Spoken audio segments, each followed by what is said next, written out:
Assalamualaikum warahmatullahi wabarakatuh. Salam sejahtera untuk kita semua. Puji dan syukur kita panjatkan atas kehadirat Allah Subhanahu wa Ta'ala yang telah memberikan kesempatan kepada kita semua sehingga bisa menyaksikan video presentasi ini. Yang terhormat, Ibu Dewi Febriani selaku dosen pengampu mata kuliah Hukum Bisnis dan Regulasi serta rekan-rekan dan teman-teman yang saya hormati. Perkenalkan, saya Dinisa Devindaru dengan NIM 23043009 selaku moderator dan pemateri pertama dalam forum diskusi mengenai hak kekayaan intelektual bagian 2. Adapun anggota kelompok saya yaitu Diva Ananda Ramli dengan NIM 23043008. Pada topik pembahasan kali ini kita membahas 3 hal. Yang pertama, hak cipta, yang kedua bisnis online, dan yang ketiga contoh kasus. Langsung saja kita masuk ke materi yang pertama mengenai hak cipta. Kita perlu mengetahui dulu nih apa itu pengertian hak cipta. Hak cipta adalah hak eksklusif pencipta yang timbul secara otomatis berdasarkan prinsip deklaratif setelah suatu ciptaan diwujudkan secara nyata tanpa mengurangi pembatasan sesuai dengan ketentuan peraturan perundang-undangan. Hak yang berkaitan dengan hak cipta ini merupakan hak eksklusif bagi pelaku pertunjukan, produser fonogram, atau lembaga penyiaran. Nah, ada beberapa contoh hak cipta yang dapat dilindungi. Yang pertama ada buku, kedua program komputer, ketiga pamflet, keempat karya tulis yang diterbitkan, kelima peta, keenam seni batik, ketujuh fotografi, kedelapan terjemahan, kesembilan tafsiran, dan sebagainya. Selanjutnya, ada masa perlindungan hak cipta. Yang pertama, seumur hidup pencipta, yaitu 70 tahun atau kurang atau lebih.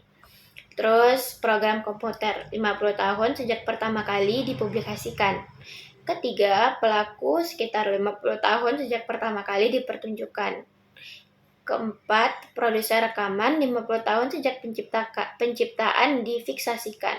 Kelima, lembaga penyiaran 20 tahun sejak pertama kali disiarkan. Nah, materi yang kedua ada bisnis online. Bisnis online adalah salah satu model bisnis yang kini kian diminati oleh semua kalangan masyarakat. Sebab dalam memulai bisnis online, pelaku bisnis tidak perlu pusing memikirkan biaya yang dikeluarkan untuk sewa tempat secara khusus. Bisnis online sendiri dapat dilakukan dari rumah. Hanya dengan memiliki akun e-commerce, pelaku bisnis sudah dapat menjalankan bisnisnya. Menjalankan bisnis online juga perlu mengetahui aturan dan hukum yang diberlakukan, sehingga agar transaksi jual-beli dapat berjalan secara baik dan aman. Dengan berkembangnya teknologi dalam model bisnis online, pemerintah juga turut berupaya untuk mengupgrade sejumlah peraturan yang berkaitan dengan bisnis online. Undang-Undang Perdagangan. Undang-Undang Nomor 7 Tahun 2014 tentang Perdagangan mengatur semua hal yang berkaitan dengan perdagangan, baik online maupun offline.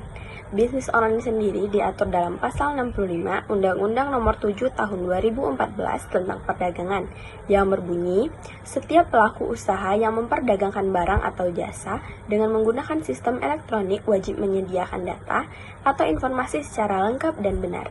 Setiap pelaku usaha dilarang memperdagangkan barang atau jasa dengan menggunakan sistem elektronik yang tidak sesuai dengan data atau informasi sebagaimana dimaksud pada ayat 1.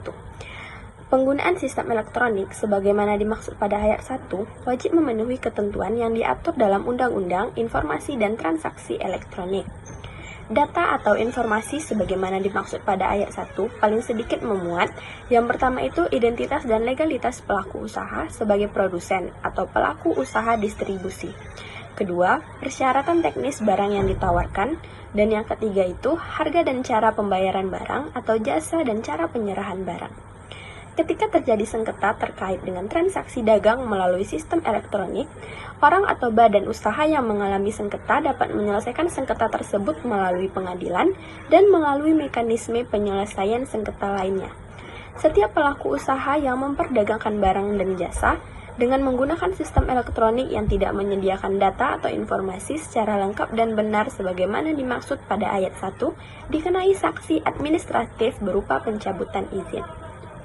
Selanjutnya, contoh jenis bisnis online yang umum. Yang pertama itu ada e-commerce.